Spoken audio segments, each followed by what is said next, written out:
Income under the head of other sources.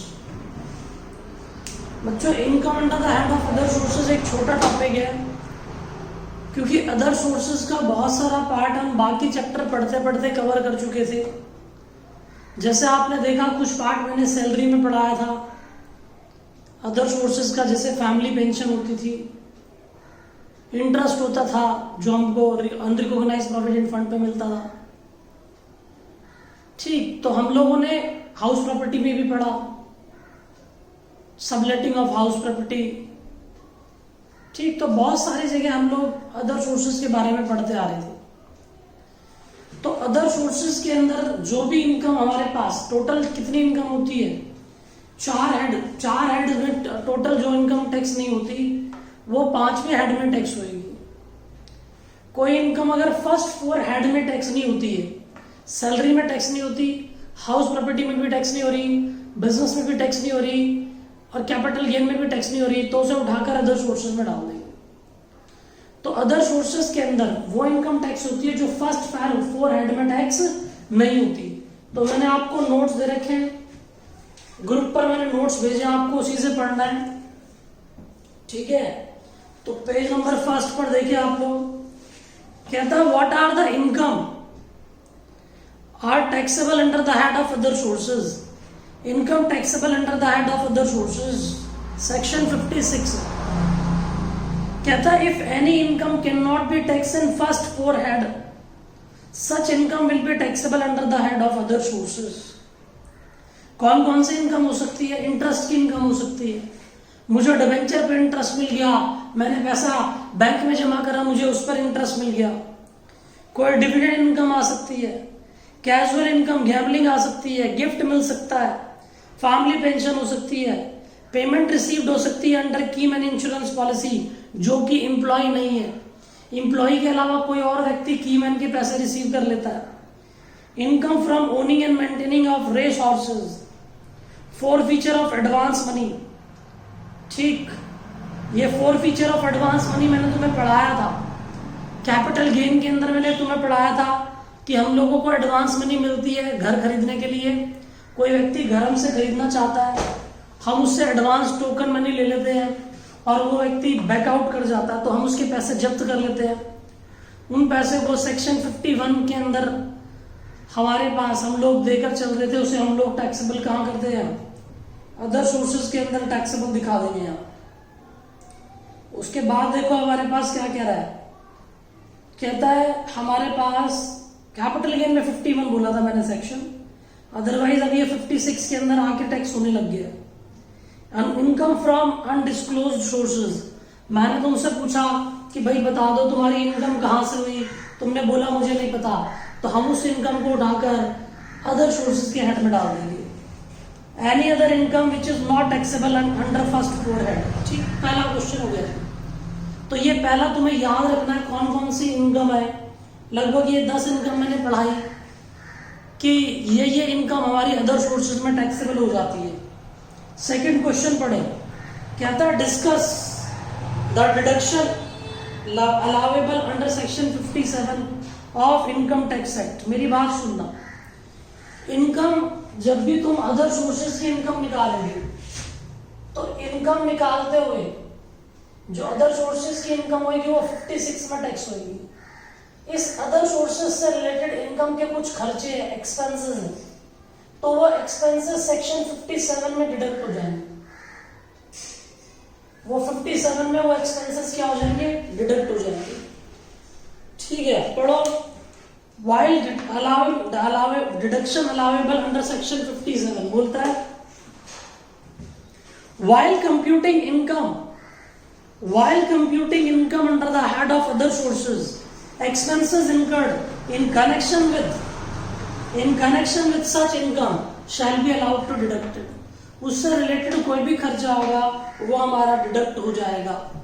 आप लोग याद करो, मैंने हाउस प्रॉपर्टी में भी पढ़ाया था कि हम लोग कोई घर कंपोजिट रेंट की बात कर रहे थे, हम लोग हाउस प्रॉपर्टी कुछ फैसिलिटीज के साथ किराए पे चढ़ा रहे थे, सिक्योरिटी गार्ड हो गया, जनरेटर हो गया, एसी हो गया, तो इससे ये सारे खर्चे की हम लोग जो ये सब प्रोवाइड करते थे कहाँ टैक्सेबल होता था? ये टैक्सेबल होगा अदर सोर्सेज में, लेकिन इससे रिलेटेड खर्चे घट जाएंगे सेक्शन 57 में। 58 बोलता है कि कोई भी पर्सनल एक्सपेंडिचर नहीं घटेगा।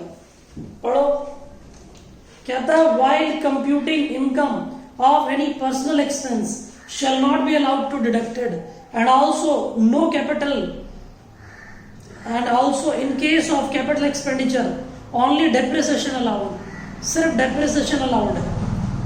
आगे कहता है as per section 58 subsection 4 no deduction in respect of any expenditure or allowance shall be allowed in computing the income by way of any winning from lottery, crossword puzzles, races including horse race, card game, other game, or any sort from gambling, betting, or any form or nature whatsoever। इन सारी बातों का मतलब ये है, अगर कोई card game, puzzles, horse race, इन सब से तुम्हें कोई भी इनकम होती है तो वो टैक्सेबल अदर सोर्सेज में होती है। लेकिन ये बोलता है कि इनसे रिलेटेड कोई एक्सपेंडिचर होगा वो घटना अलाउड नहीं होगा। मेरी बात सुनना, आप लोगों ने कौन बनेगा करोड़पति में 5 लाख रुपए जीते, तो 5 लाख रुपए को हम लोग अदर सोर्सेज में टैक्स कर देंगे।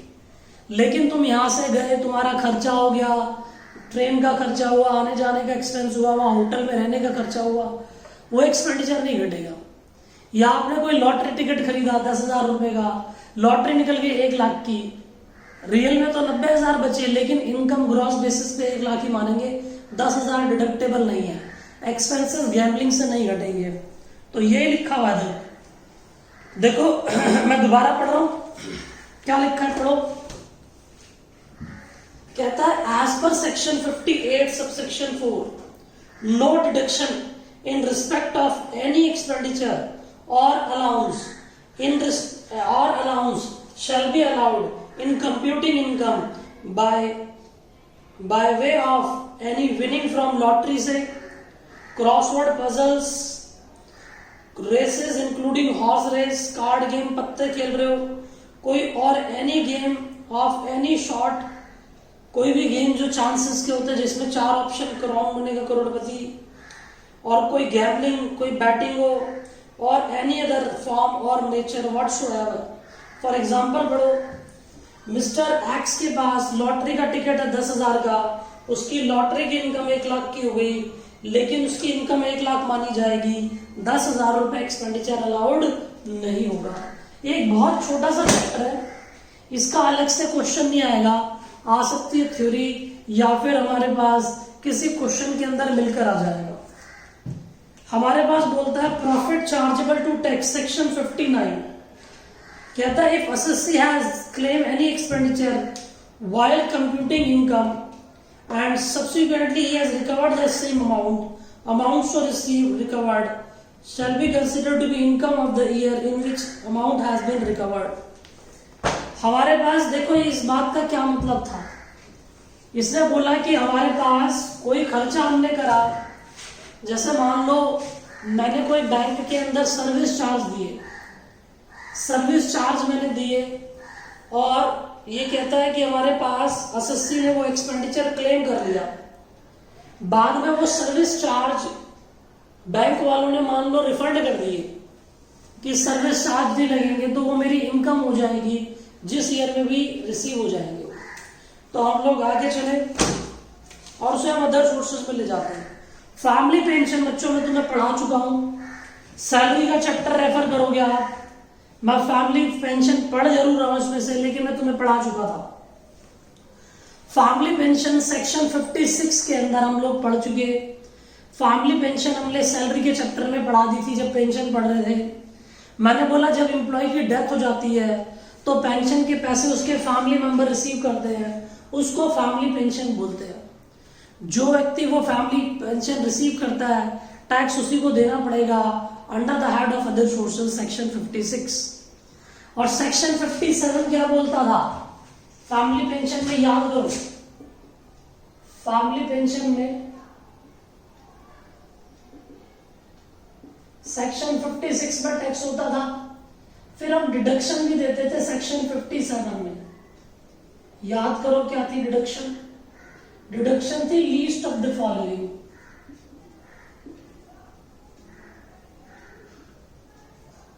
वो क्या था, 1/3 of the pension.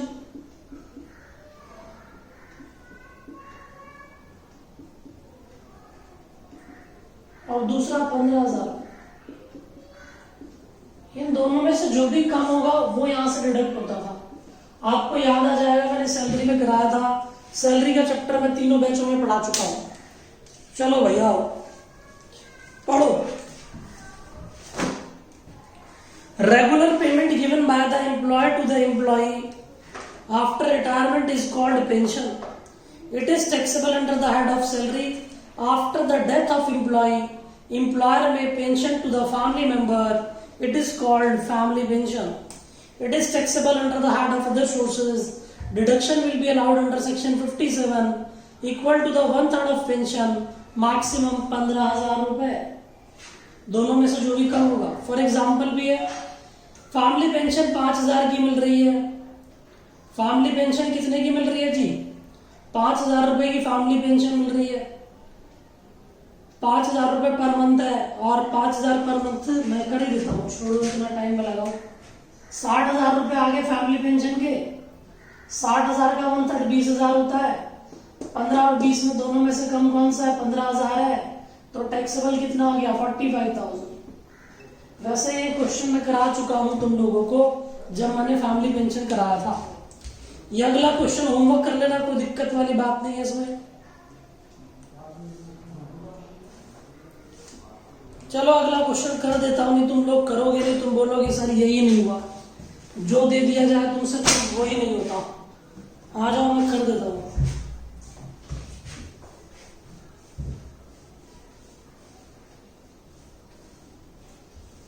Other sources कर रहे हैं, इसके बाद अगला चैप्टर में तुम्हें डिडक्शन पढ़ाऊंगा, डिडक्शन 80C to 80U। उसके बाद जो चैप्टर रह जाएंगे उसको देखेंगे हम। आगे कहता है हमारे पास Mrs X getting family pension. Mrs X को फैमिली पेंशन मिल रही है अभी। Income under the head of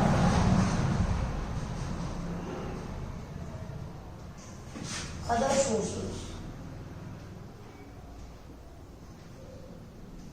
56 में family pension. Family pension received 7,000 रुपए महीना। 7,000 के हिसाब से 84,000 हो गए,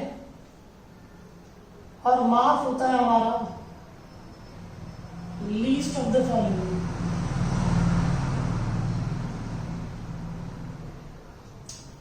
वन थर्ड ऑफ 84,000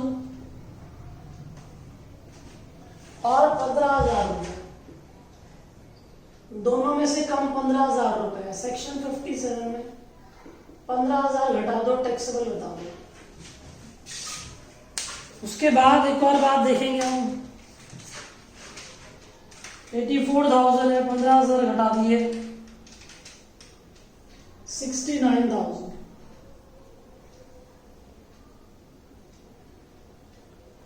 उसके बाद देखो क्या कह रहा है, इसको डिविडेंड मिल रहा है डोमेस्टिक कंपनी से। बच्चों डिविडेंड डोमेस्टिक कंपनी से जो मिलता है माफ है, dividend from domestic company.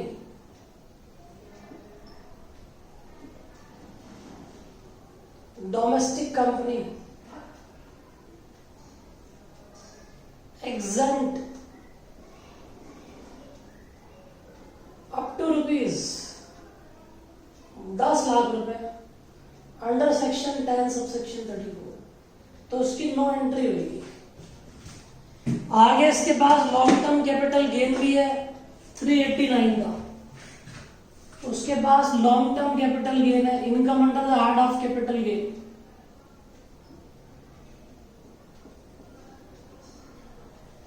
Income under the head of capital gain 3,89,000 long term capital gain था शायद। टोटल कर दो, ग्रॉस टोटल और टोटल इनकम आ गई। 69 में 389 जोड़ दिए, 4,58,000। उसके बाद देखो डिडक्शन कुछ है नहीं है, तो ग्रॉस टोटल और टोटल इनकम ये हो गई। अब हम टैक्स लायबिलिटी निकाल लेते हैं। बिल्कुल टैक्स लायबिलिटी की बात थी, कुछ नया नहीं था, फिर भी मैंने कर दिया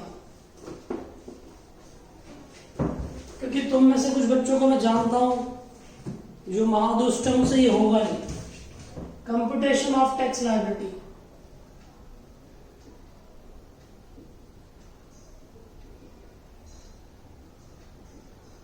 हमारे पास एक तो लॉन्ग टर्म कैपिटल गेन आ गया 389 का, और अदर सोर्सेज की इनकम नॉर्मल इनकम में आ गई, और नॉर्मल इनकम है 69,000 की। अब 2.5 लाख तक इनकम माफ होती थी, याद है कुछ? तो 2.5 लाख की इनकम माफ होती थी तो पहले एग्जम्पशन नॉर्मल इनकम से जाएगी, तो 69,000 घटा दिए यहां से। 2.5 लाख में से 69,000 यहां से मिल गई, रिमेनिंग कितनी बच गई? 1,81,000 बच गई। 181 यहां से घटा दो, 389, 2,08,000, 20%, 41,600, 4% हेल्थ एनईसी लगा दो,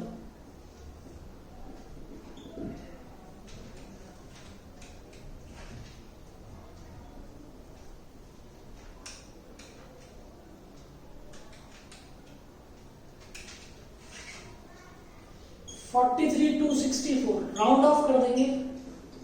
अंडर सेक्शन 288B में 43,270 टैक्स लायबिलिटी ये पे करना पड़ेगा। ये तुमसे हो जाना चाहिए था, लेकिन फिर भी मैंने कर दिया, मुझे डाउट रहा तुम पर। क्वेश्चन नंबर 4 पढ़ रहा है,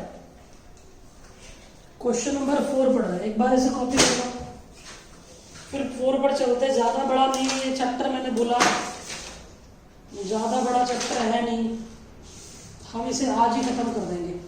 और जो जो पॉइंट मैं पढ़ा रहा हूं सिर्फ वही पढ़ने हैं, बाकी नहीं पढ़ना है। जितना मैं पढ़ा रहा हूं उतना ही पढ़ना है, और उतना ही आपको कॉपी में कॉपी करना है, उससे ज्यादा नहीं करना है।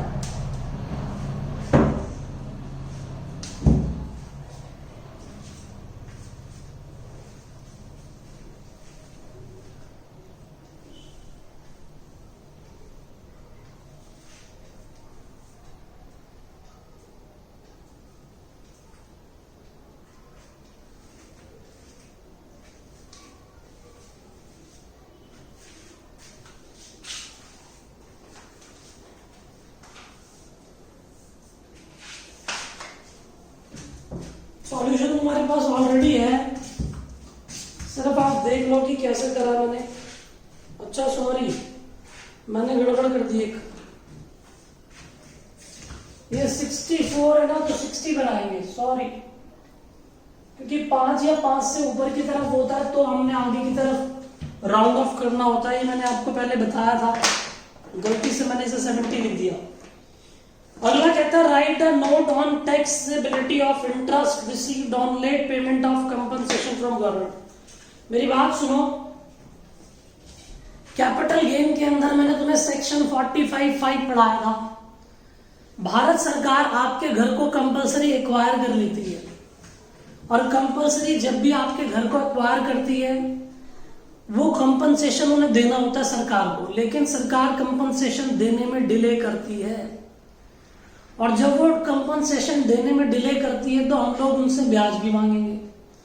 मान लो 50 लाख का कंपनसेशन मिलना था सरकार से, सरकार ने 1 साल लेट कर दिया, साथ में उनको 5 लाख रुपए का ब्याज देना पड़ा, तो वो ब्याज जो देंगे वो टैक्सेबल हमारा अदर सोर्सेज में होगा, लेकिन उस 5 लाख में से 50% की डिडक्शन मिल जाएगी, तो 2.5 लाख ही टैक्स होगा, 5 में से 5 टैक्स नहीं होगा। तो आओ मैं पढ़ देता हूं, उसके अंदर यही बातें लिखी हुई है, पढ़ो जरा। कहता है as per section 145A interest received for late payment of compensation from the government or other similar agency in connection with compulsory acquisition of land and building shall be taxable in the year which it has been received. It is taxable under the head of other sources. However, deduction will be allowed 50% of the interest. For example, government has acquired one land of Mr. X in Noida 2012. Payment was given by government in the year 1819. 1,00,000 रुपए, 1,00,000 में से 50% की deduction दे देंगे, सिर्फ 50,000 ही tax होगा। ठीक है भाई, अब आगे आ जाओ, आगे हम चलते हैं पेज नंबर 320 पे आ जाओ। सॉरी 320 नहीं, नेक्स्ट पेज पे आ जाओ। क्वेश्चन नंबर कौन सा है? क्वेश्चन नंबर है 5, डिविडेंड। तो मैं डिविडेंड के बारे में बात करता हूं, प्लीज तुमसे, प्लीज ध्यान देना। ये बात मैं पहले भी बता चुका हूं। कुछ बच्चों का टैक्स लायबिलिटी में कंपनी का पार्ट रह रहा था, शायद उन्हें क्लियर ना हो कि ये बात नहीं से आई थी, तो मैं समझा देता हूं। डिविडेंड वैसे बच्चों काफी बड़ा है, लेकिन इसका बेसिक पोर्शन तुम्हारे पास है। डिटेल्ड पोर्शन इसका आईपीसीसी में चला जाता है और फाइनल में चला जाता है डिविडेंड का। तो जितना मैं पढ़ा रहा हूं उतना आपको पढ़ना है, उससे ज्यादा नहीं, प्लीज ध्यान देना। बच्चों डिविडेंड जो होती है, डिविडेंड इनकम जो होती है, अगर हमको डिविडेंड मिलता है, जैसे मान लो मैं तुम्हें बताता हूं dividend,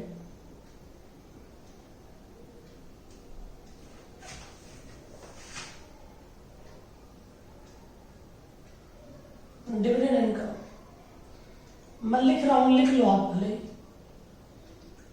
dividend received, dividend received from domestic company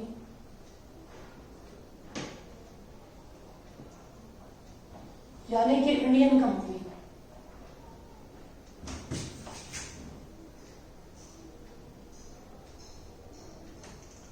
is exempt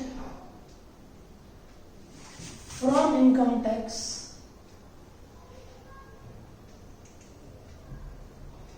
under section 10 subsection 34 up to rupees 10 lakh in the hands of shareholder।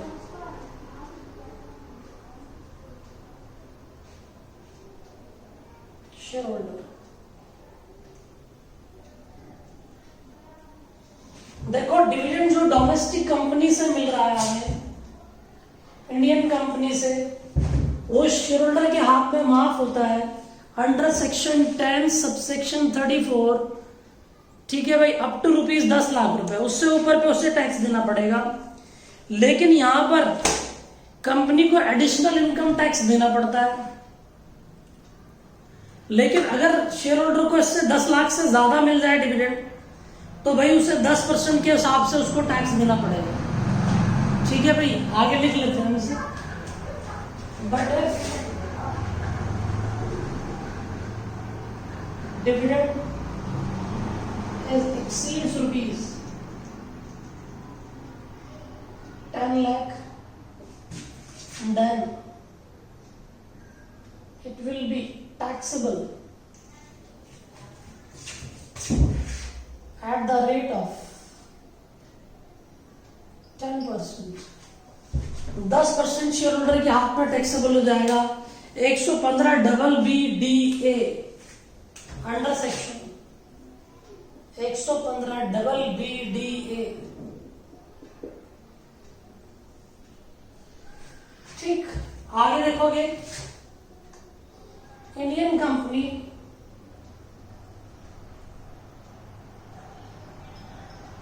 is liable to pay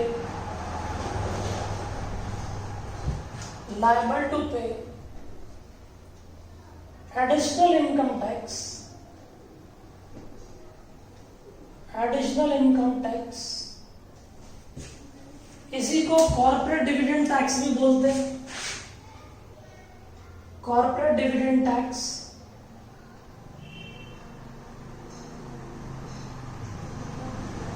dividend distribution tax, dividend distribution tax under section 115O at the rate of 15% plus 12% surcharge plus 4% EC, health and EC। तो ये देना पड़ेगा। आओ मैं पढ़ता हूं। अच्छा, एक और बात भी लिख देता हूं। डिविडेंड अगर डोमेस्टिक कंपनी से नहीं, फॉरेन कंपनी से मिल रहा है, dividend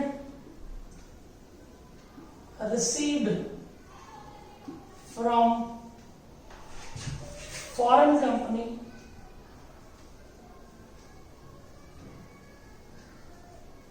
is taxable, is fully taxable, fully taxable in the hands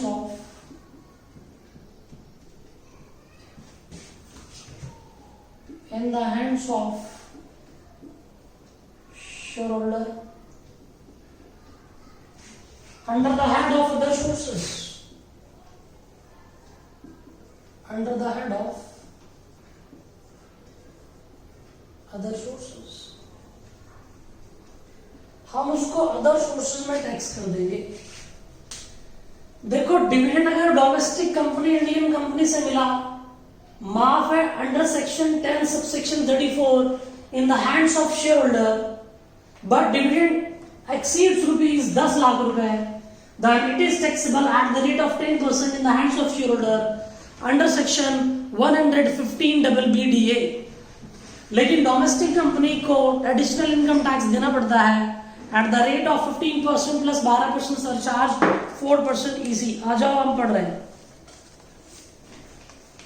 कहता है dividend income from domestic company shall be exempt from income tax in the hands of share holder under section 10 subsection 34। However, dividend from foreign company will be taxable in the hands of share holder. ये वाली बात लिखी है, बात वही है, मैंने आगे पीछे लिखी है, कोई दिक्कत नहीं, आप यहां से भी कॉपी कर सकते हैं। आगे कहता है as per section 115BBDA, dividend received by all SSC in case of dividend received by all SSC except the domestic company or fund institution or institution trust university exceeding rupees 10 lakh at the rate of 10%, no further expenditure will be allowed। कहता 10 लाख से ऊपर मिल गया, accept है हमारे पास domestic company, तो जितना भी 10 लाख से ऊपर होगा, कहता है as per section 115BBDA, dividend received by all SSC except domestic company, domestic company को छोड़कर, और फंड इंस्टीट्यूशन और ट्रस्ट और एनी यूनिवर्सिटी, इनको छोड़कर, ये एसएससी ना हो, एक्सीड रुपीज 10 लाख रुपए, एक्सीड्स रुपीज 10 लाख रुपए टैक्सेबल होगा एट द रेट ऑफ 10%। कोई फर्दर एक्सपेंडिचर अलाउड नहीं है। As per section 115O, domestic company has to pay additional dividend, additional income tax 15% plus 12% surcharge plus 3% EC। तो ये हम 4% EC, health and education cess 4% लगता है। तो मैं ना एक काम करता हूं, कुछ बच्चों का बस डिविडेंड तो में इतना ही पढ़ना है, हालांकि इससे आगे भी है, 5 पार्ट्स में डिवाइड होता है, लेकिन वो तुम्हें नहीं करना, नहीं आएगा तुम लोगों के, नॉट इन योर सिलेबस। तो प्लीज मेरी बात सुनना। अभी मैं कुछ और बात कर रहा हूं। कुछ बच्चों का टैक्स लायबिलिटी का रह गया था, उस टैक्स लायबिलिटी की बात कर ले। चलो मैं अदर सोर्सेज ही पढ़ाऊंगा, टैक्स लायबिलिटी आगे देखूंगा, नहीं तुम लोग बोलोगे कि देखो हमारे पास, मैं कर देता हूं, मैं कंपनी की बातें आएंगी फिर वही दिक्कत रहेगी। कोई दिक्कत नहीं है, छोटी सी बात है।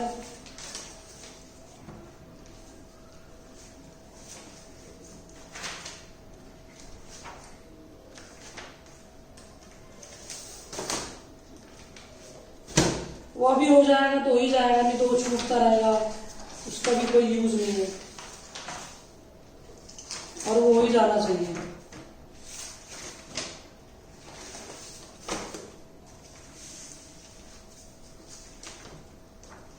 बच्चों क्लास के अंदर हम लोगों ने संडे में क्लास लगाई थी, ठीक। जब मैंने क्लास लगाई थी इलेक्शन वाले दिन, तो मैंने टैक्स लायबिलिटी का चैप्टर पढ़ाया था। मैंने टैक्स लायबिलिटी में इंडिविजुअल और एचयूएफ की बात कर ली थी डिटेल में, 2 घंटे की क्लास लगाकर। हमारी क्लास पेंडिंग रह गई थी कंपनी के रिगार्डिंग। उस कंपनी और पार्टनरशिप फर्म की बात मैं आज ही कर देता हूं, फिर आगे अदर सोर्सेज को साथ में टेकअप कर लेंगे, क्योंकि अदर सोर्सेज में कुछ ज्यादा है नहीं, वो खत्म हो जाएगा। तो ये आप अभी कॉपी कर लो फटाफट, फिर मैं आगे चलता हूं।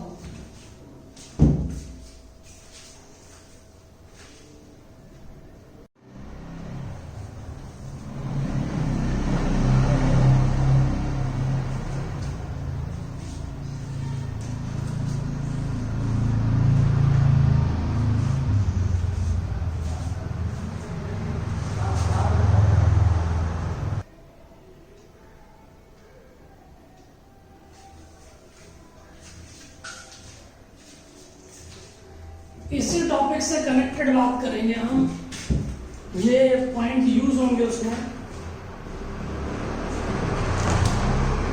कंपनी के टैक्स की बात कर रहे हैं, टैक्स लायबिलिटी की बात कर रहे हैं कंपनी के।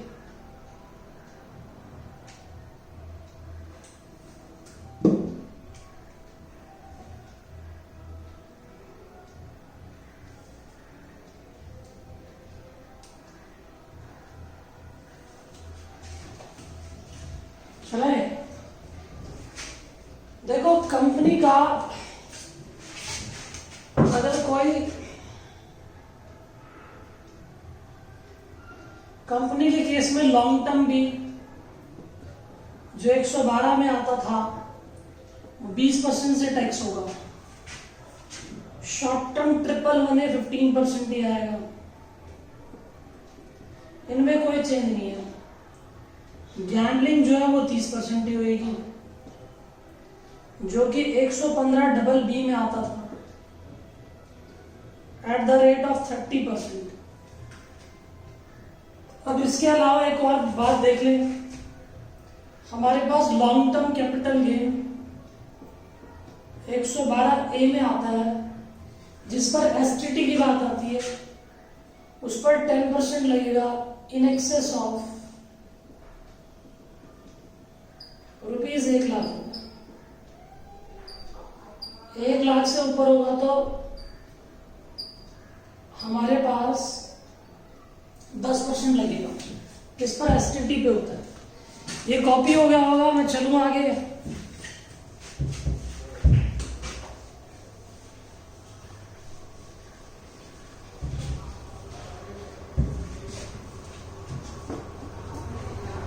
कंपनी की बात कर रहे हैं बच्चों,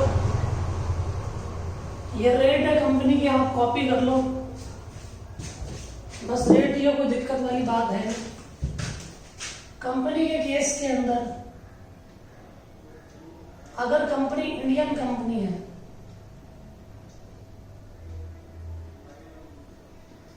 टैक्स रेट लगेगा 30%, नॉर्मल 30% है, लेकिन ये 30% की जगह हमारे पास एक पॉइंट है कि अगर इफ टोटल टर्नओवर और gross receipt in the previous year, कहता है हमारे पास इसके साथ जुड़ा हुआ है, अगर ग्रॉस टर्नओवर और gross receipt in the previous year 16-17, if gross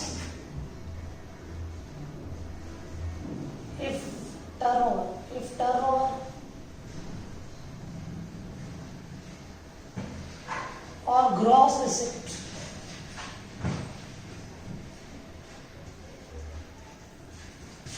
gross receipt in the previous year 1670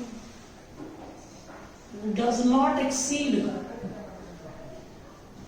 rupees 250.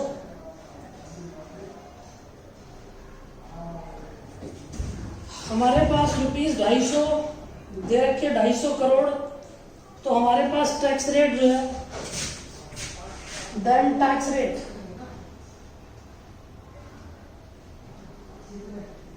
Will be 25%। Tax rate 25% हुआ। सरचार्ज लगता है भाई, surcharge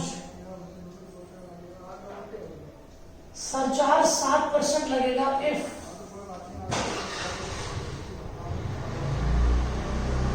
gross total income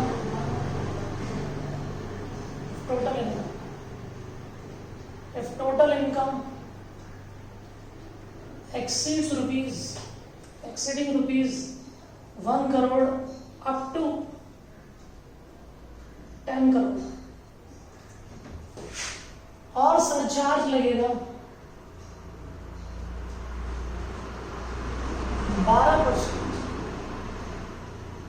if total income, TI मतलब टोटल इनकम, इस जगह लिख देता हूं, total income exceeds rupees 10 crore है, देन इसी सेम रहेगा 4%। देखो एक कंपनी की बात करी मैंने, कंपनी को जो टैक्स रेट है 30% देना पड़ता है।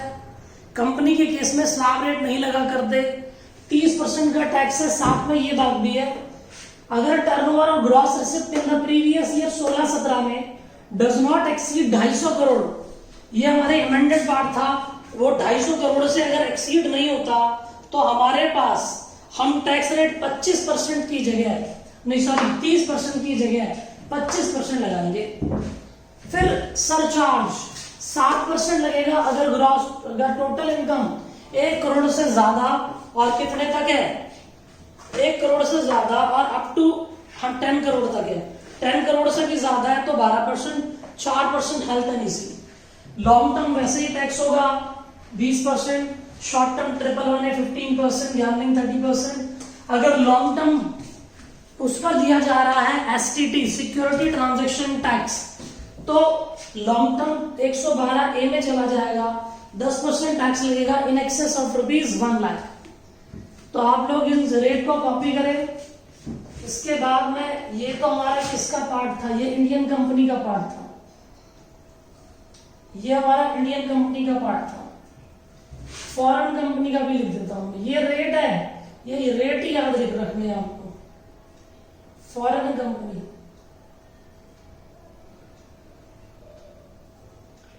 फॉरेन कंपनी में टैक्स रेट बच्चों होता है 40%। टैक्स रेट कितना है, 40%। Surcharge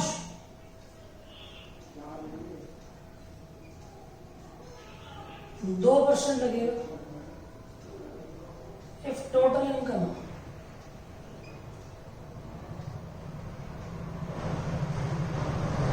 exceeds rupees 1 crore up to 10 crore, और सरचार्ज लगेगा 5%।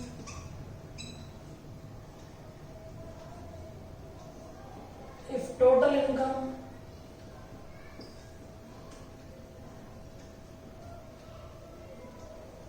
exceeds rupees 10 crore, health and EC लगेगा 4%। तो ये टैक्स रेट है जो तुम्हें याद करना है। ये फॉरेन कंपनी के रेट थे और ये डोमेस्टिक कंपनी की। अब हम आगे चलना चाहेंगे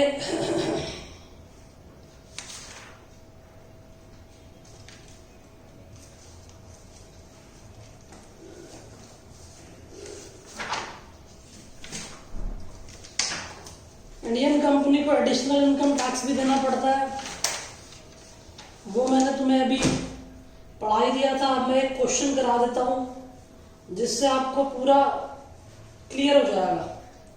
क्वेश्चन भी इस पे बेस्ड करा देता हूँ, लेकिन पहले आप ये रेट लिख लो, फिर मैं पार्टनरशिप फर्म के भी रेट लिख देता हूँ, फिर हम आगे चलेंगे। लॉन्ग टर्म शॉर्ट टर्म इसमें भी ऐसे ही टैक्स होंगे। ये बात इम्प्लाइड थी, मैं नहीं भी लिखता तो भी ठीक था, बस इतना ही हमारे लिए था। इंडियन कंपनी में ये टैक्स रेट लगेंगे, फॉरेन में ये, और ये तो लगने ही लगने हैं। चले आगे, पार्टनरशिप फर्म का भी लिख लो, छोटा सा ही है। पार्टनरशिप फर्म के अंदर टैक्स रेट लगता है बच्चों 30%। सरचार्ज लगेगा 12%। If total income exceeds rupees 1 crore, health and EC 4%। ये पार्टनरशिप फर्म का टैक्स रेट है। ये रेट्स कॉपी कर लो, इनसे तुम्हें हेल्प मिलेगी काफी। जल्दी से कॉपी करें।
ये हम लोगों ने टैक्स लायबिलिटी का पार्ट स्टार्ट करा था, जो पेंडिंग था, नहीं तो ये पेंडिंग ही रह जाएगा, इसलिए मैंने इसे स्टार्ट किया। क्योंकि अभी ध्यान आ गया, बाद में एकदम से हट जाए तो फिर दिक्कत हो जाएगी, इसलिए मैंने अभी अदर सोर्सेस के साथ ही करा दिया। ये टैक्स लायबिलिटी का पार्ट था बच्चों, जो हमने अदर सोर्सेस के कंबाइन में कर दिया।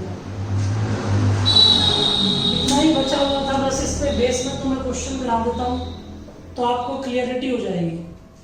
क्वेश्चन भी बुक से करा रहा हूँ, आपके पास इसका सॉल्यूशन भी है। 2 क्वेश्चन में दोनों ही करा दूंगा।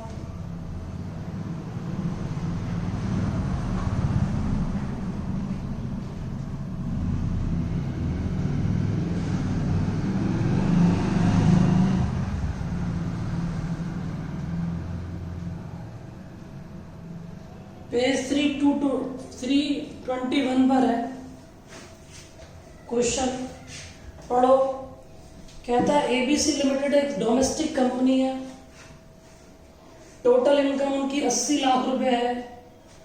80 लाख है, कितनी है? हाँ 80 लाख ही है। Declare dividend 10 lakh. एक शेयर होल्डर मिस्टर एक्स है जिसको 25,000 रुपए मिल रहे हैं।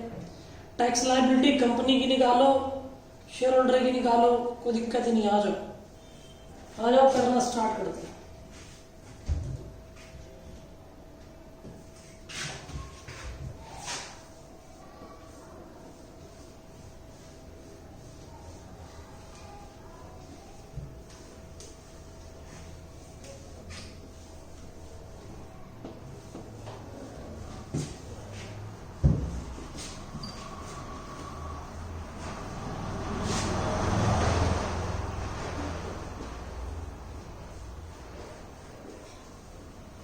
नहीं, अगर आपने कॉपी किया हो तो वीडियो रोक कर कॉपी कर लेना,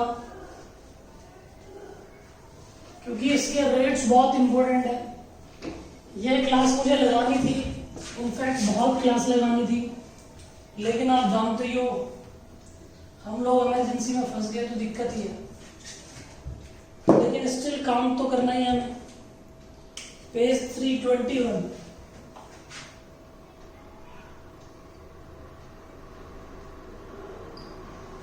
ये कह रहा है कंपनी की इनकम है भैया, टोटल इनकम 80 लाख रुपए है।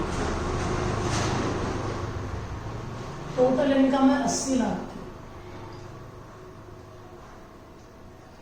इस पर टैक्स लगेगा भैया, आज ही सिखाया मैंने।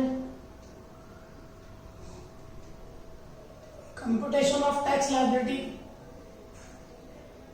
हमारे पास 80 लाख पर टैक्स लगेगा 30%,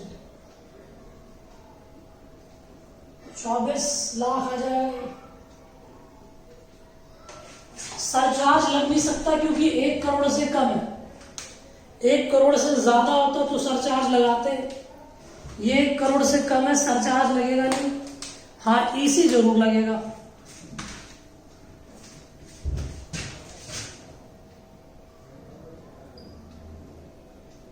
%4 इसी, तो 24 लाख पर 4%, 96,000। 24,96,000 का टैक्स देना होगा। कंपनी को एडिशनल इनकम टैक्स भी देना है।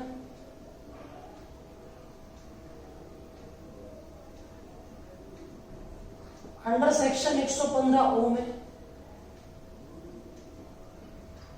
इसके रेट भी मैंने लिखाए थे अभी थोड़ी देर पहले, आपने नोट किया हो जब मैं डिविडेंड इनकम की बात कर रहा था। कॉर्पोरेट डिविडेंड टैक्स,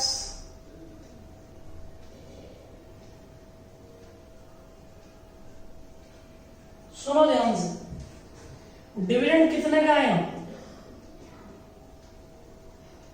कंपनी ने डिविडेंड डिक्लेयर करा है 10 लाख का। मेरी बात सुनना प्लीज, ध्यान दो। हम लोग बात कर रहे हैं कि एडिशनल इनकम टैक्स जो है वो कितने % से लगा। सरचार्ज तो लगा नहीं यहां पर, क्योंकि इनकम जो है क्या है, सिर्फ यहां पर 80 लाख है, तो सरचार्ज का मतलब तो लगता नहीं कि लगेगा। तो हमने 10 लाख का डिविडेंड दिया, तो 10 लाख का डिविडेंड दिया, वो अपने आप में 100 है। उसमें से 15 रुपए का टैक्स कट गया, तो 85% बचा। 85% बचा ना। तो हमारे पास देखो जो 85% बचा है,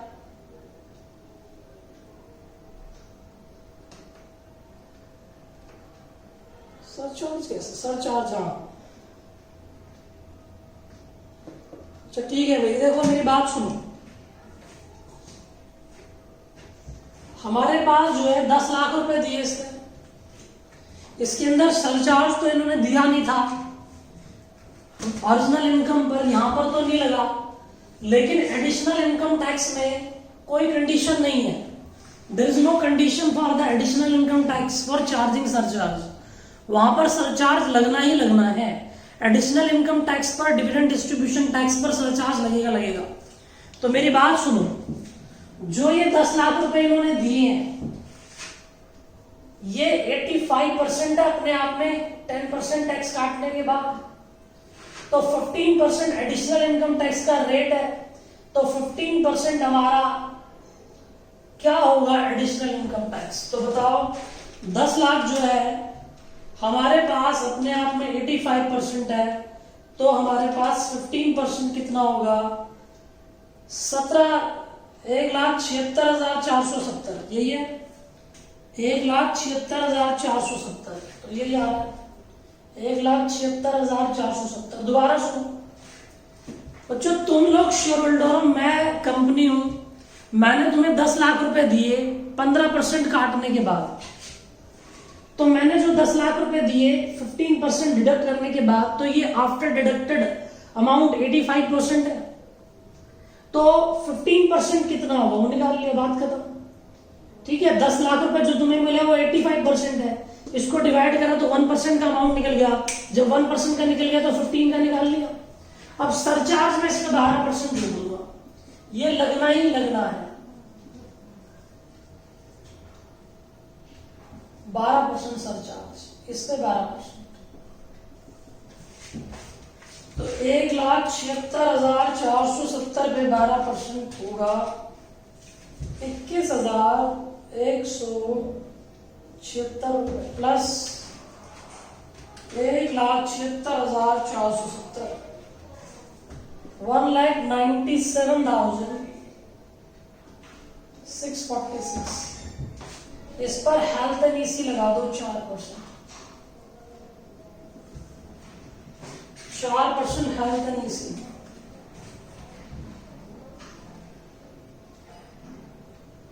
$790.58 प्लस 197,646। तो 2,05,551 राउंड ऑफ कर दो, 2,05,50 रुपए। ये टैक्स इन्हें देना पड़ेगा, ये टैक्स लायबिलिटी है। लेकिन मिस्टर एक्स जो शेयर होल्डर है उसकी बल्ले बल्ले उसे टैक्स नहीं देना पड़ेगा, वो एग्जम्प्ट है। मिस्टर एक्स जो है, मिस्टर एक्स की बात करते हैं। मिस्टर एक्स को कितने पैसे मिले हैं? 25,000 रुपए का डिविडेंड मिला है from domestic company, exempt law है।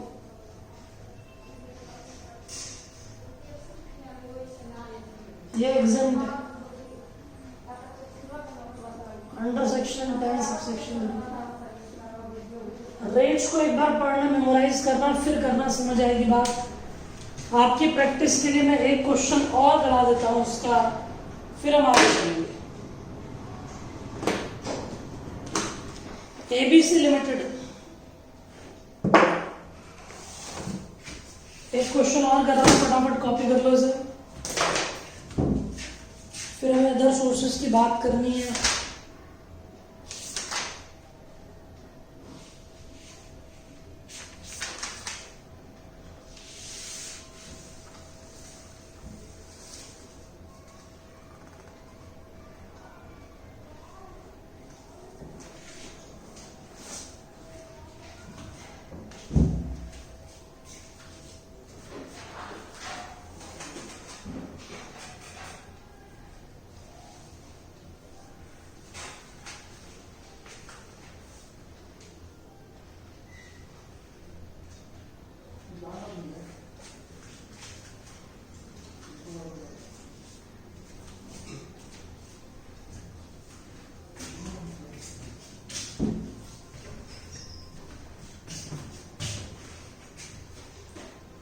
क्वेश्चन,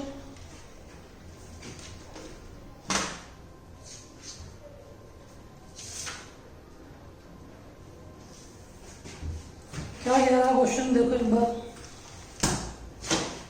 बोलता एबीसी लिमिटेड के पास करंट प्रॉफिट है 150 लाख के, 100 लाख से ज्यादा सरचार्ज लगेगा। डिविडेंड डिस्ट्रीब्यूट करें 55 लाख के। बस बात खत्म, आ जाओ करना स्टार्ट करें हम। कॉपी कर लो इसको, फोटो क्लिक कर लो फटाफट से, वीडियो पॉज करके देख लेना, नहीं अभी तक भी नहीं करा दो।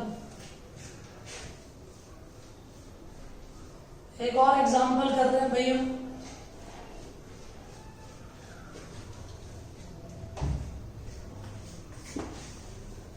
ये लो जी, तुम्हारा कंपनी का टैक्स लायबिलिटी का पार्ट भी करा दिया मैंने, इतना ही है, बस रेट याद रखने कैसे भी। अब अगला क्वेश्चन है इलस्ट्रेशन नंबर 3। इलस्ट्रेशन 3 है, पेज नंबर बता दो, वही है सेम। कहता है एबीसी लिमिटेड के 150 लाख के प्रॉफिट है, तुम ढूंढ लेना। तो 150 लाख पर भैया पहले तो लगा दो 30%, 45 लाख आ गए। 1 करोड़ से ज्यादा है, सरचार्ज लगा दो 7%, 45 लाख का 7%, 45 पे 7% लगा दिया भैया, 3.15। 3.15 लाख प्लस में 45 48.15 हेल्थ एंड ईसी लगा दो 4%,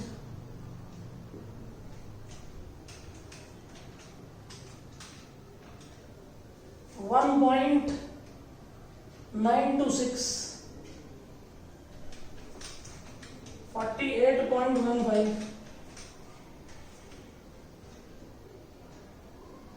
50 लाख 076 लिए लैक्स में 3 जीरो लगा दो, इसे हटा दो, एक ही बात। 50,76,000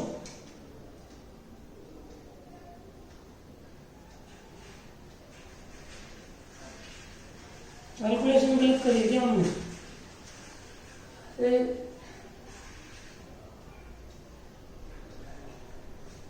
48 लाख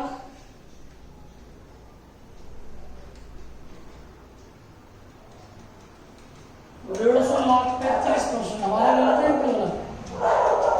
45 150 लाख है तो 45 लाख आएगा ना, 45 लाख हो गया। 45 लाख पे 12.7%, 12 7 ही होगा ना, तो ठीक तो है 7%। 45 लाख पे 150 लाख है, 150 लाख पर 30% प्लस 7% प्लस 4%। ठीक है भाई, हमारा सही है। क्या दिखा रहा है भाई? ठीक तो है। ये 2 जीरो तो 1 जीरो फालतू लग गई, ये 3 जीरो लगा दिया मैंने ऐड में। इसने डिविडेंड दिया भैया, देखो मेरी बात सुनना दोबारा। तुम्हें डिविडेंड मिला 55 लाख का। कितने का डिविडेंड मिला है? 55 लाख का। Calculate the additional income tax payable by the company also. निकाल देते हैं, क्या दिक्कत है? 100 रुपए की चीज थी, 100 रुपए कोई चीज था, प्रॉफिट बिफोर टैक्स जो भी था, डिविडेंड। तो ये 100 रुपए पे हम लोगों ने एक तो 15% दिया,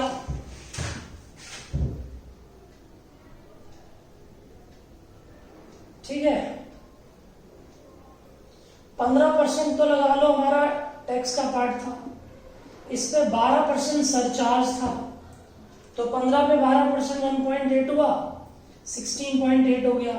इस पे 4% ईसी था, 16 पॉइंट पे 4% बता दो, ये हो गया 0.672। इसमें जोड़ दो 16.8 में 17.472। तो ये हमने 100 रुपए में से तुम्हारे टैक्स के पैसे काट लिए, 100 रुपए में से 17 रुपए इतने पैसे काट लिए, तो कितने पैसे दे दिए मैंने? कितने पैसे दिए? 82.528। देखो तुम्हारे 100 रुपए बनते थे, उस 100 रुपए पे टैक्स इस तरीके से लगा। एडिशनल इनकम टैक्स का रेट 15% आज डिस्कस करा, उस पे 12% सरचार्ज, ठीक है, और 4% हेल्थ एंड ईसी, तो रेट बन गया 17 पॉइंट। 100 रुपए पे इतना टैक्स कट जाता है, तो 100 रुपए पे इतना टैक्स काटने के बाद इतने पैसे दिए। तो मैंने तुम्हें अगर 55 लाख दिए हैं, तो वो 55 लाख अपने आप में कितने परसेंट है? 82.528 है। तो बताओ 17.472 अमाउंट क्या होगा? निकल जाएगा एडिशनल इनकम टैक्स का पैसा। 55 लाख रुपए डिवाइडेड बाय 82.528,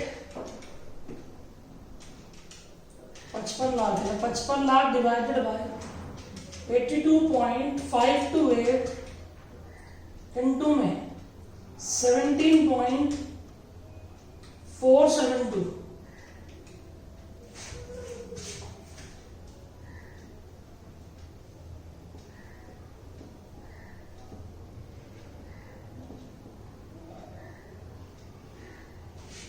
राउंड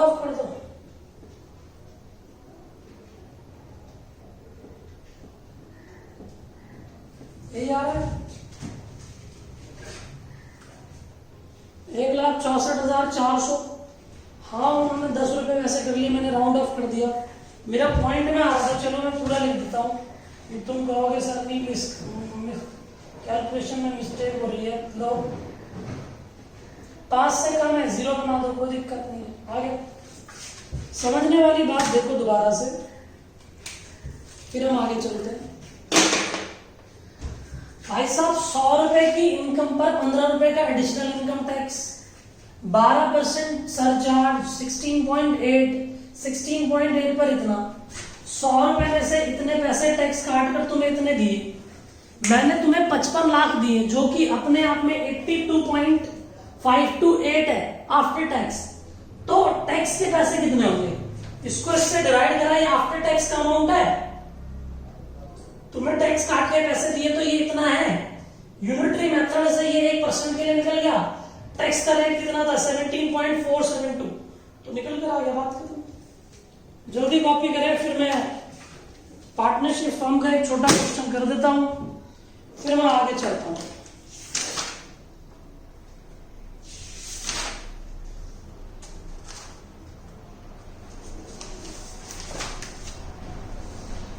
फिर हम कैजुअल इनकम की बात देखेंगे, हॉर्स रेस की बात देखेंगे, सेट ऑफ नहीं पढ़ेंगे, सेट ऑफ उनका उसका ऑलरेडी पढ़ चुके हैं।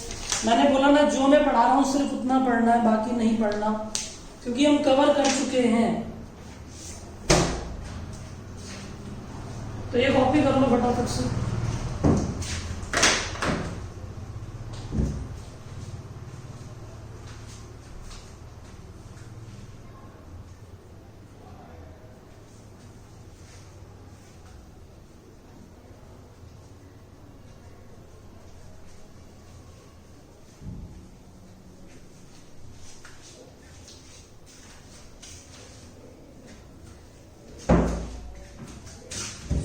बात कर देता हूं, तुम्हें दिक्कत ना रहे। ये टैक्स लायबिलिटी का पार्ट था, मैंने कवर कर दिया आज, बस इतना ही था। मैं क्लास लेता तो भी इतना ही टाइम लगता हमारा। तो जो लोग बच्चे कह रहे थे टैक्स लायबिलिटी कंपनी की रह रही है, वो लोग कर एक एग्जांपल कर रहा हूं मैं, XY partnership form,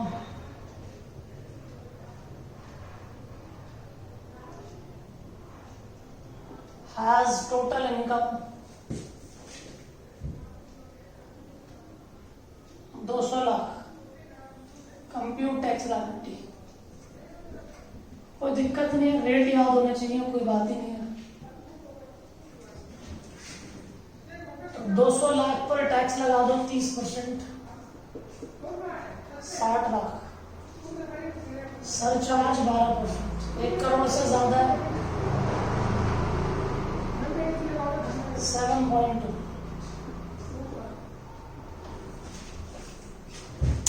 health and EC लगा दो भैया 4%, health and EC 67.2, 4%, 2 point plus 67.2, 69.888, ये टैक्स जमा करना पड़ेगा अगर इनकी 200 लाख रुपए की इनकम। अब हम कैजुअल इनकम पे बात पढ़ रहे हैं, 6th पॉइंट है, क्वेश्चन नंबर 6 है, आपको क्वेश्चन 6 के रूप में दिखेगा। ये कहता है कैजुअल इनकम बताओ क्या है, समझ आ गया ना। 200 लाख पे 30%, 12% सरचार्ज, 1 करोड़ से ज्यादा पे 12% लगता है, इस पे 4% education, health and education cess. तो इतना आप कॉपी करना। अब हम कैजुअल इनकम पर चलते हैं। 7th पॉइंट कहता है casual income section 56 under section 2 subsection 24 income की डेफिनेशन है। ये कहता है casual income shall include, casual income में क्या क्या आता है, कार्ड गेम जो पत्ते खेलते हैं, क्रॉसवर्ड पजल जो न्यूज़पेपर में हम लोग, बैटिंग जो हम आपस में लगाते हैं, ठीक है, और रेसेस होगी, हॉर्स रेस, और any game show on electronic media, कौन बनेगा करोड़पति, और एनी अदर गैम्बलिंग। कहता है while computing income from casual income आज पर सेक्शन 58 सबसेक्शन 4 रिपीट हो रहे हैं, स्टार्टिंग में भी डिस्कस करा था कि गैम्बलिंग की इनकम लेते समय उसके खर्चे नहीं घटते। एग्जाम्पल पढ़ लो, 10,000 का टिकट खरीदा लॉटरी का, 1,20,000 की विनिंग हुई तो 1,20,000 ही इनकम मानी जाएगी। 1,20,000 में से 10,000 डिडक्ट नहीं करे इसने। और 1,20,000 पे कैसे टैक्स निकाला, 1,20,000 पे कैसे टैक्स निकाला है, 1,20,000 पे 30% टैक्स निकाला है। कितना होता है, 36,000। हेल्थ एंड इसी बताओ 4%, 36,000 पे बताओ भाई 4% हेल्थ एंड इसी कितना होता है।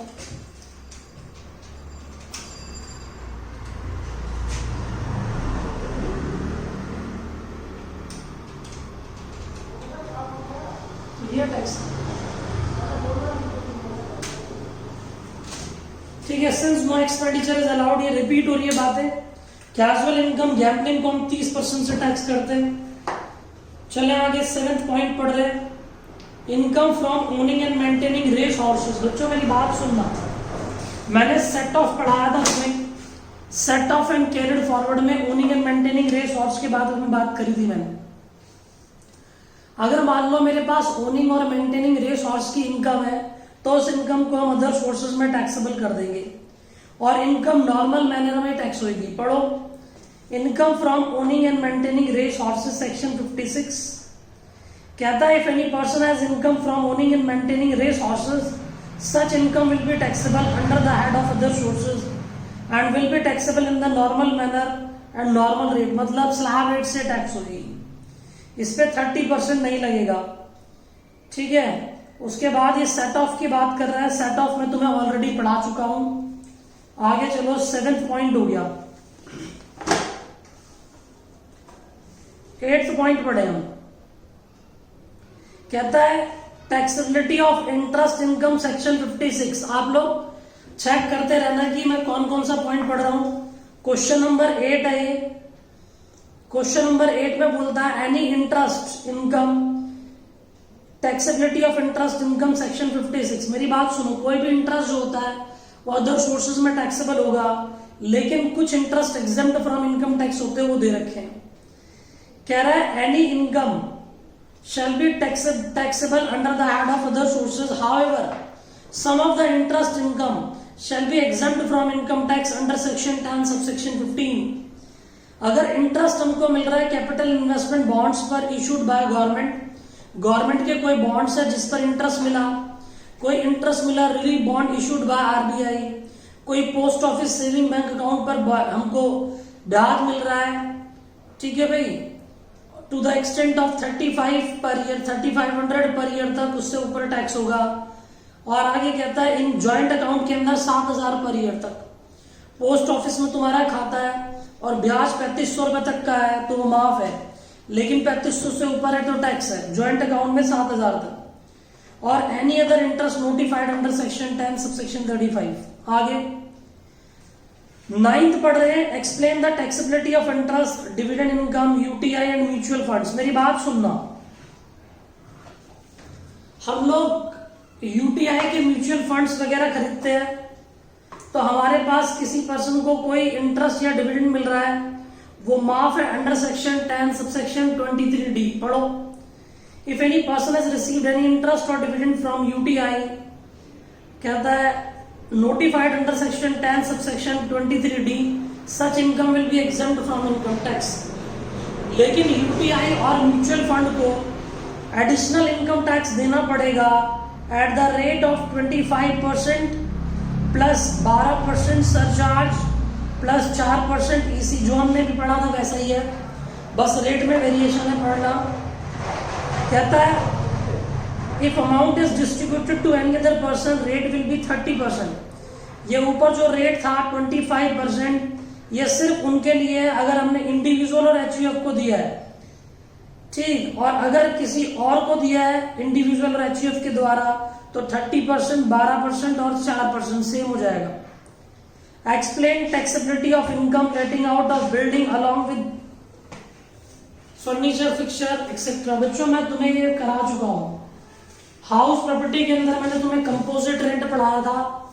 कभी कभी हम लोग हाउस प्रॉपर्टी को किराए पर चढ़ाते अलॉन्ग विद सम फैसिलिटीज। याद करो, कोई सिक्योरिटी गार्ड, कोई फर्नीचर, कोई एसी दे दिया, तो उसमें जो फर्नीचर, इन सब के जो एसी वगैरह का जो टैक्स ये जो है वो कहाँ जाएगा? अदर सोर्सेज में। उससे रिलेटेड खर्चे घट जाएंगे। पढ़ लो, मैं पढ़ देता हूं। कहता है if any person has let out any building along with plant and machinery, furniture, fixture etcetera, it is not a case of composite rent, also not taxable under the head of business profession। कहता है composite rent का part नहीं है और ये हमारे पास business profession में भी नहीं जा रहा। In such cases income is taxable under the head of other sources. हमारे पास ये अगर बिजनेस प्रोफेशन में नहीं जा रहा तो ये अदर सोर्सेज में जाएगा। ये मैंने हाउस प्रॉपर्टी में तुम्हें बताया था। इससे रिलेटेड खर्चे घट जाएंगे। फॉर एग्जाम्पल, मिस्टर एक्स के पास एक फैक्ट्री बिल्डिंग है, मशीन्स लगी हुई हैं वहां, 50,000 के हिसाब से पर मंथ, रिपेयर चार्जेस इतना है, फर्नीचर 4,000 का है, इंश्योरेंस इतने का है, डेप्रिसिएशन इतना है, तो ये सारे खर्चे घटा दो, बात खत्म। अदर सोर्स की इनकम आ गई, करने की जरूरत नहीं है मुझे। देखो 50,000 का रेंट था, 50,000 इंटू 12 6 लाख, रिपेयर के खर्चे घटा दिए 7,000, फर्नीचर फिक्सचर घटा दिए 4,000, इंश्योरेंस के पैसे 3,000, डेप्रिसिएशन 27,000, जो बच गया 5,49,000। जो भी बच रहा हमारे पास ये इसकी अदर सोर्सेस की इनकम आ गई। ठीक है, उसके बाद हम आगे चलते हैं। क्वेश्चन 12 पढ़ो।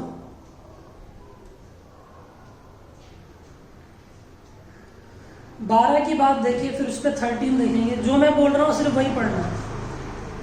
देखो 12 के अंदर मैं तुम्हें जो बात पढ़ा रहा हूं ये मैं तुम्हें सैलरी में पढ़ा चुका था, फिर भी पढ़ देता हूं।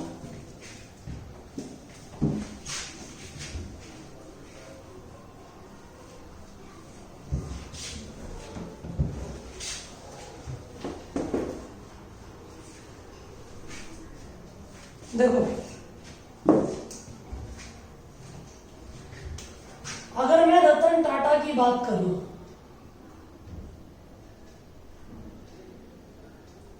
रतन टाटा जो है टाटा के लिए मोस्ट इंपोर्टेंट वीआईपी है, वेरी इंपोर्टेंट पर्सन।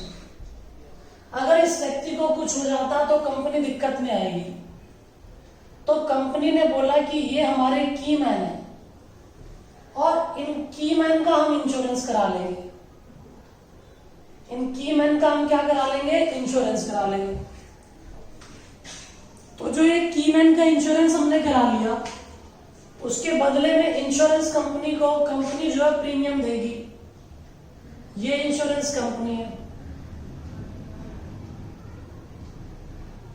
ये प्रीमियम पे कर रही है।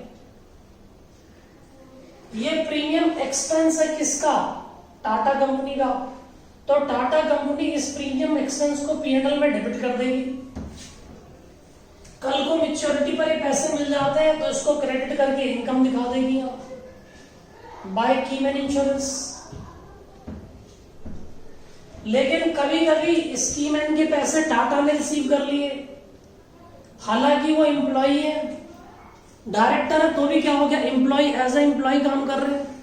अगर वो पैसा कंपनी को मिलना था और उसके बदले किसने रिसीव कर लिया? पैसा रिसीव कर लिया किसने?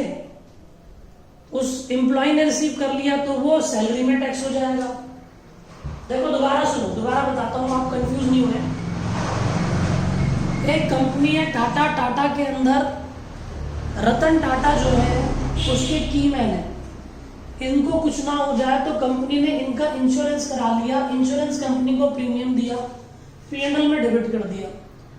मैच्योरिटी पर अगर मान लो कुछ हो जाता है टाटा को और मैच्योरिटी पर पैसा मिलता है तो वो इनकम होती है किसकी? कंपनी की। वो बिजनेस प्रोफेशन में ही क्रेडिट करेगी। खर्चा डेबिट बिजनेस में करा तो इनकम भी क्रेडिट बिजनेस में ही होगी, तो पीएनएल में हम क्रेडिट कर देंगे। लेकिन अगर मान लो टाटा जी को कुछ होता नहीं है रतन टाटा को कुछ होता नहीं है, उस पैसे को रिसीव कौन कर लेता है? रतन टाटा रिसीव कर लेता है। पैसा कंपनी को रिसीव हो रहा था, लेकिन रतन टाटा ने रिसीव कर लिया, तो वो सैलरी में टैक्स हो जाएगा, profit in lieu of salary के नाम से। लेकिन कभी कभी हम किसी और पर्सन का इंश्योरेंस करा लेते हैं जो कि हमारा एम्प्लॉय नहीं है। एम्प्लॉय का रिलेशनशिप एग्जिस्ट नहीं होता, हम पैसे नहीं दे रहे, सैलरी नहीं दे रहे उसको, और उसका इंश्योरेंस करा लेते हैं। तो उस केस के अंदर उस पर्सन को अगर पैसा मिलेगा तो अदर सोर्सेज मिल जाएगा। आओ मैं पढ़ा देता हूं। ये सारी कहानी लिखी है जो मैंने तुम्हें बताई, और कुछ नहीं। Sometime employer may take life policy in the name of his employee who is considered to be very important for the business and profession. Such policy is called keyman insurance policy. ठीक? Premium paid by employer will be allowed to debit it to the P&L account, and amount received on maturity will be considered to be income under the head of business profession under section 28. If payment has been received by employee, it will be considered to be income under the head of salary. Policy may be taken in the name of any other person जो कि employee नहीं है, और employer, and such policy is called keyman insurance policy. Payment has been received by such person, it will be taxable under the head of other sources. क्योंकि वो employee नहीं है। employee अगर receive कर लेगा तो ऐसे होगा। मैं एक और बात आता हूँ कैसे employee। मान लो एक LIC का एजेंट है, उस LIC के एजेंट ने बहुत सारी LIC पॉलिसी कर दी, इतनी LIC कर दी, हजारों करोड़ों रुपए की LIC कर दी। उसके नीचे उसने बहुत सारे अपने सबॉर्डिनेट्स बना दिए, बहुत सारे एजेंट बना दिए, और वो सबसे टॉप पर है। उस व्यक्ति को कुछ हो जाए तो LIC को फर्क पड़ जाए, तो LIC ने उसके नाम पर पॉलिसी करा ली कीमैन इंश्योरेंस की, और उस व्यक्ति को मैच्योरिटी पर पैसे मिल गए कीमैन के, उसने रिसीव कर लिए। हालांकि LIC रिसीव करेगी, लेकिन अगर उस व्यक्ति ने रिसीव कर लिया, वो जिंदा ही है, तो अदर सोर्सेज में जाएगा। बात खत्म। Four feature of advance money बच्चों में तुम्हें पढ़ा चुका था। कहां पर? Four feature of advance money मैंने कैपिटल गेन में पढ़ाया था, फिर भी मैं पढ़ देता हूं। देखो, four feature of advance money, बस एक दो टॉपिक और रह रहे हैं। मैंने बोला छोटे टॉपिक है, एक दो टॉपिक और, एक चैप्टर खत्म। आज हमारी क्लास थोड़ी बड़ी हो गई है, लेकिन कोई बात नहीं, अब करना तो है ही। 8 छूटेंगे, बाद में करना पड़ेगा। Four feature of advance money के अंदर हम देखेंगे, देखो हमारे पास जो है four feature of advance money, आप लोगों को पता ही है। एक बायर था और एक सेलर था। सेलर के पास घर था।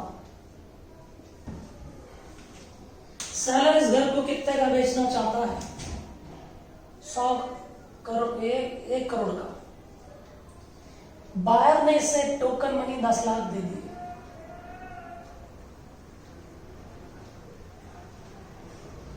रेस्ट कितने बच गए? 90 लाख।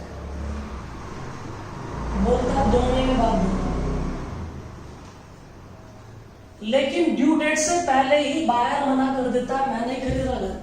सेलर क्या पैसे वापस करेगा? नहीं।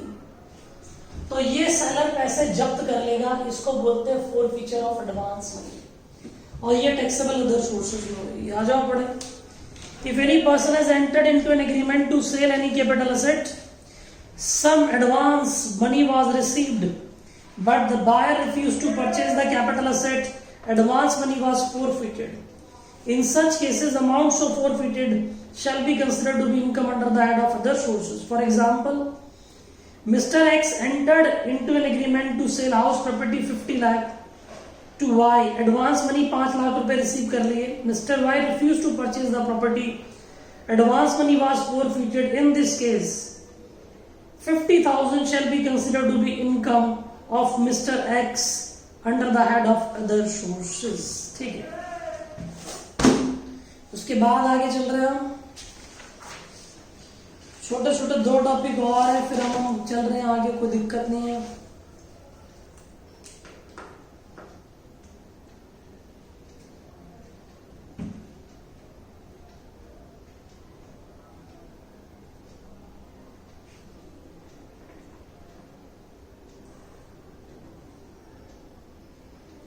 क्वेश्चन 15 पढ़ो, 15, 16, 17, बस 3 क्वेश्चन और बचे, उसके बाद चैप्टर खत्म।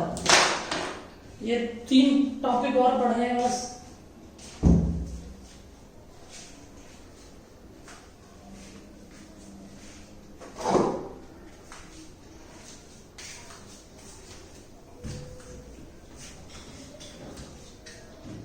पढ़ो, कहता है write a note on income of closely held company by issue of shares. देखो कहता है as per section 56 subsection 2 bracket 7b if any closely held company has issued shares at value exceeding the market value. देखो कभी कभी company क्या करती है, जो उनकी मार्केट वैल्यू होती है उससे भी ज्यादा का शेयर बेच देती है। तो जितने ज्यादा का बेच रही है वो हमारी अदर सोर्सेस की इनकम के अंदर कंप्यूट देखा लेंगे हम। कह रहा है if closely held company has issued shares at the value exceeding the market value, in such cases excess of market value will be considered to be income of closely held company under the head of other sources. For example, ABC Private Limited is closely held company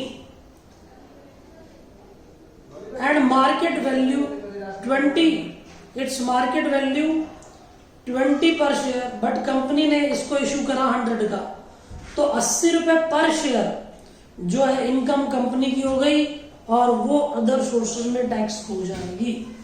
question number 16 पढ़ रहे हो।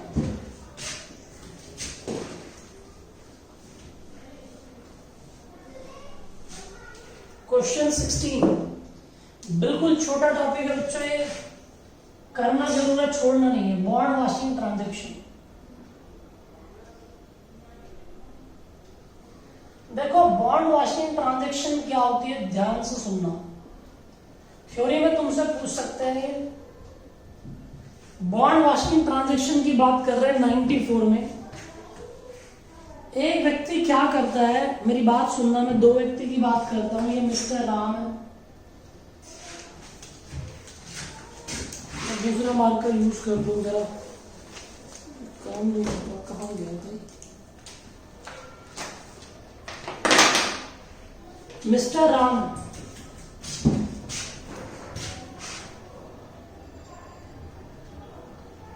Mister Ram के पास security है 50 लाख की, जिस पर interest मिलता है 10%, जिसकी ड्यू डेट है 30 सितंबर। इसका एक दोस्त है मिस्टर श्याम, ये ड्यू डेट से पहले 15 सितंबर को ये सिक्योरिटी अपने दोस्त के नाम पर ट्रांसफर कर देता है। ड्यू डेट के बाद ये सिक्योरिटी अपने नाम पर दोबारा रीट्रांसफर कर लेता है। तो ये ट्रांजैक्शन को ऑमिट करने की कोशिश कर रहा है, मैनिपुलेट करने की कोशिश कर रहा है कि जिससे कि इसके इंटरेस्ट पर टैक्स ना लगे। इस सिचुएशन को हम लोग बॉन्ड वाशिंग ट्रांजैक्शन बोलते हैं। आओ पढ़े। If any person has transferred any security in the name of any other person sometime before the due date, मैंने बोला ना before the due date, sometime before the due date and has required it after some time just after the due date in order to evade the tax, it will be considered to be bond washing transaction, and income shall be considered to be income of the person who has manipulated this manner। ये manipulation कर रहा है तो जो भी income होगी शाम की नहीं होगी, वो इसी की होगी। बात खत्म। पढ़ो। For example, if Mr. Yuvraj Arora transfer the security just before the due date in the name of any other person through fictitious sales transaction, कोई झूठी सेल्स ट्रांजैक्शन के नाम पर, and retransferred it in his name after the due date through fictitious purchase transaction, मतलब झूठी purchase के नाम पर दोबारा अपने नाम पर ले आया, he can evade the tax, it will be called bond washing transaction। Interest income will be taxable in the name of Mr. Yuvraj। This practice is generally adopted by high income class assessee to evade the tax, transferring the security to low income class assessee on the eve of tax। ये कह रहा है जिनकी high income होती है वो low income वालों के नाम पर इसको ट्रांसफर कर कर दिखाते हैं, तो ये तब किया जाता है। डिविडेंड स्ट्रिपिंग की बात कर रहे हैं, last topic dividend stripping, section 94 इसका भी लास्ट। देखो डिविडेंड स्ट्रिपिंग क्या होता है।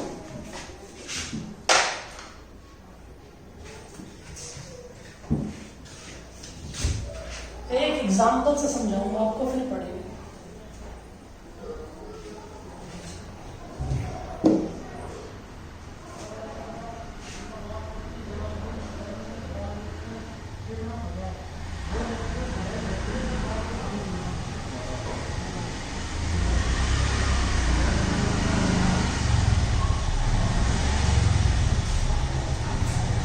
तो डिविडेंड स्ट्रिपिंग क्या होती है सुनना। मैंने किसी कंपनी का शेयर परचेज करा और वो शेयर मैंने परचेज करा 230 रुपए का, मान लो। कंपनी ने मुझे डिविडेंड दे दिया 100 रुपए का, और ये शेयर मैंने बेच दिया, और ये शेयर मैंने बेच दिया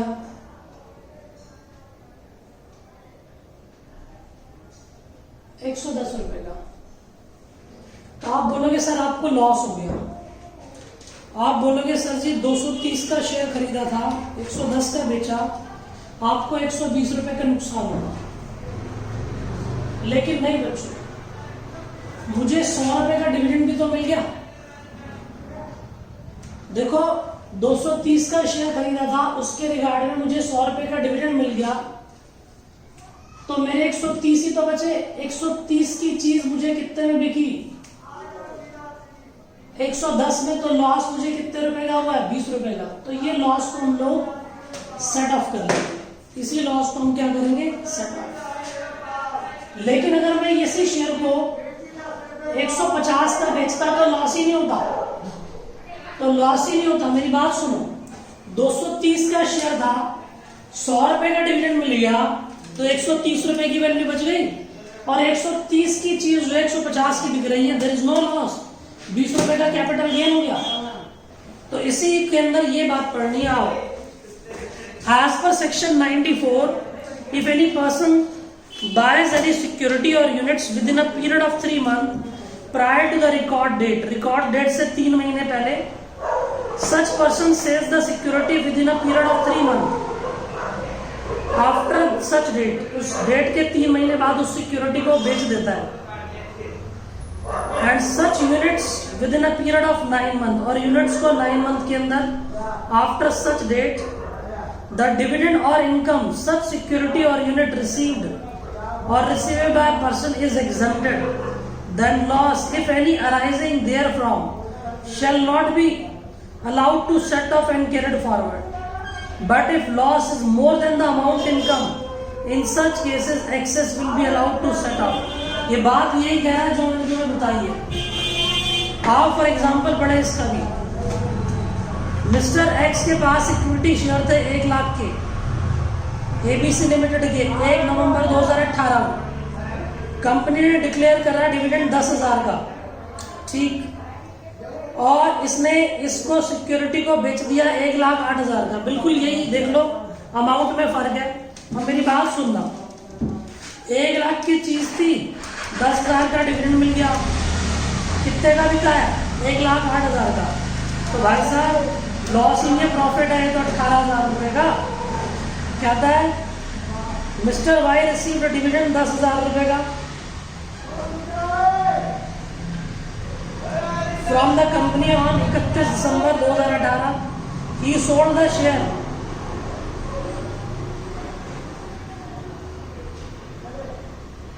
दोबारा पढ़ता हूं मैं, बाहर से डिस्टर्बेंस हो रही थी काफी।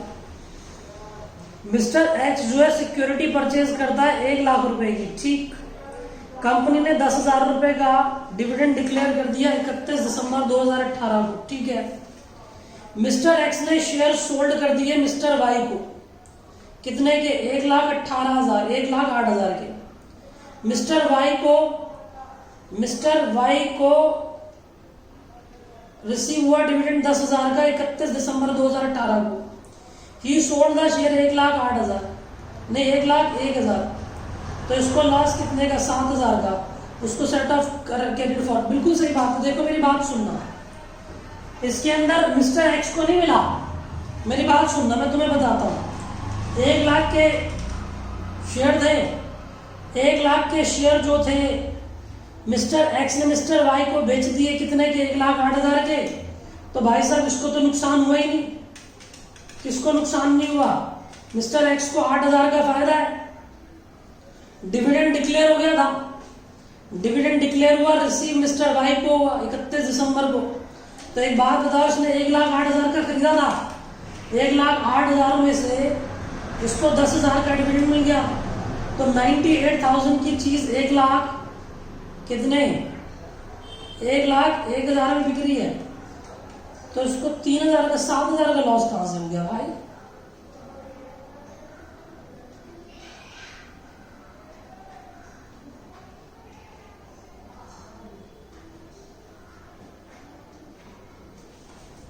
इसमें कुछ दिक्कत है, आप एक बार देखें, मैं ठीक करता हूं उसे।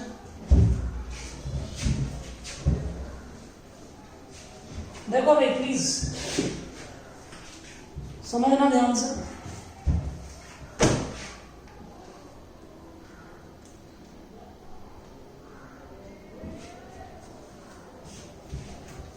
हमारे पास एक मिस्टर एक्स है, मिस्टर एक्स ने शेयर खरीदा था 1 लाख का। ये शेयर मिस्टर एक्स ने मिस्टर वाई को बेचा,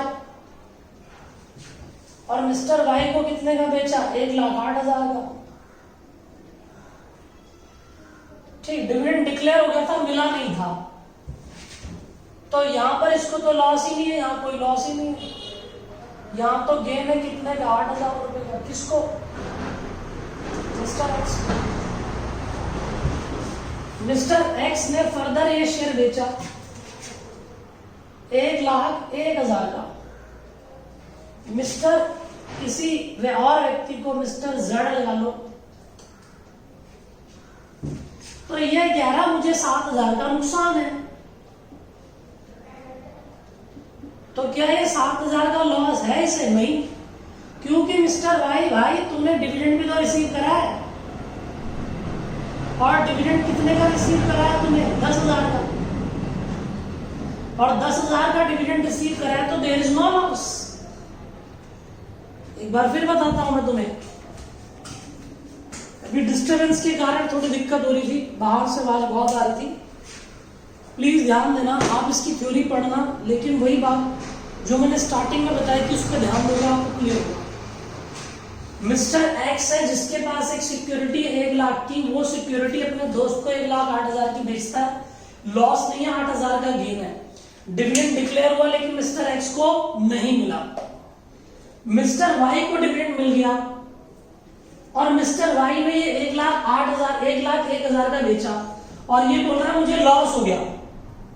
हमने बोला भाई दोस्त तेरे को लॉस कहां से हो सकता है, इस पर तुझे 10,000 का डिविडेंड भी तो मिल गया, तो 7,000 का लॉस इसमें से घटा ले, तो लॉस थोड़ी हुआ, बल्कि 3,000 रुपए का तो तेरे को गेन है।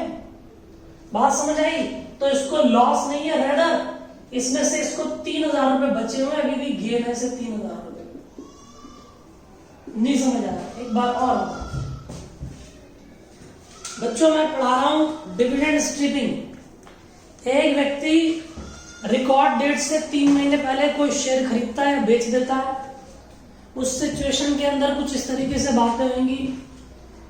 एक मिस्टर एक्स है, मिस्टर एक्स ने मिस्टर वाई को शेयर बेचे 1,08,000 के, जो कि उसने 1 लाख के खरीदे थे, तो इसे 8,000 का गेन हुआ। डिविडेंड डिक्लेयर हुआ था, डिविडेंड मिला नहीं था। बारी आई मिस्टर वाई की। मिस्टर वाई ने ये शेयर जो है 1,01,000 के बेच दिए, और क्लेम करता है मुझे 7,000 का लॉस हो गया, बट लॉस नहीं है, क्योंकि डिविडेंड भी तो मिला है 10,000 का। 10,000 का जो डिविडेंड मिला है ये इसकी इनकम है, तो 7,000 का लॉस हुआ तो इसमें से घट गया तो 3 का गेन बचा, लॉस कहां से हुआ? तो अदर सोर्सेज में बच्चों तुम्हें इतना ही पढ़ना है और कुछ पढ़ने की जरूरत नहीं है। इसी में से तुम्हें थ्योरेटिकल प्रैक्टिकल पार्ट पूछ सकता है। तो आज हम लोगों ने एक छोटा टॉपिक खत्म करा। आज इसमें टैक्स लायबिलिटी भी करा दी मैंने कंपनी की जो बची हुई, और बचा हुआ पार्ट भी करा दिया। आज इतनी बात करेंगे उसके बारे में। किसी को डाउट हो तो उसको रिपीट कर दोबारा क्लियर कर लेना।